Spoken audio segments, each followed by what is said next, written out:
তোমার টিকটক আইডিতে কোনো সমস্যা হয়েছে কিনা, তোমার টিকটক আইডি কেন ভাইরাল হয় না, তোমার টিকটকে কেন লাইক হয় না, সেটা তুমি কিভাবে চেক করবা। তোমার আইডিতে যদি কোনো সমস্যা থাকে তাহলে তোমার টিকটক আইডি কখনো ভাইরাল হবে না, তোমার টিকটক ভিডিওতে লাইক আসবে না। তো তুমি কিভাবে চেক করবা তোমার আইডিতে কোনো সমস্যা আছে কিনা, সেটা এখনই চেক করে নাও।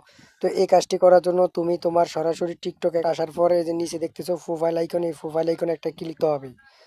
তো প্রোফাইল আইকনে ক্লিক করে দেওয়ার পর আবার উপরে থ্রি ডট আইকন আছে, এই থ্রি ডট আইকনে একটা ক্লিক করে দিবি।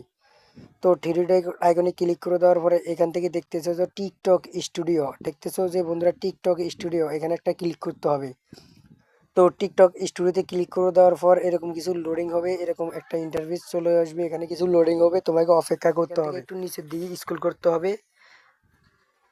তারপরে যে এখানে দেখতেছো উপরে সেটিং অপশন, এই সেটিং অপশনে একটা ক্লিক করে দিবি।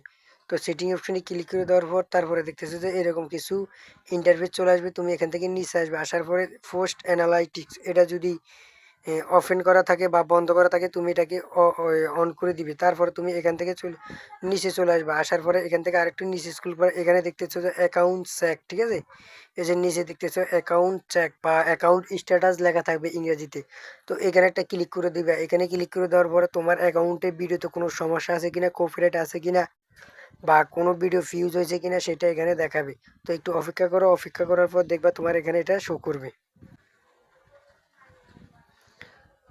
তো বন্ধুরা দেখতেছো যে এখানে সবগুলো শো করা হয়েছে, তারপর শো করার পর এখানে দেখতেছো যে আমার অ্যাকাউন্টে কোনো সমস্যা নাই। তারপর সমস্যা থাকলে এখানে যদি সবুজ টিক চিহ্ন থাকে তাহলে বুঝতে হবে কোনো সমস্যা নাই, আর যদি লাল টিক চিহ্ন থাকে তাহলে বুঝতে হবে তোমার আইডিতে কোনো সমস্যা আছে।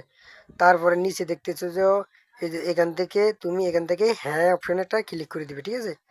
হ্যাঁ অপশানে ক্লিক করে দিয়ে তুমি আইডি থেকে বাইরে হয়ে যাবে, তোমার আইডি সব কিছু ঠিকঠাক আছে, কোনো সমস্যা নাই।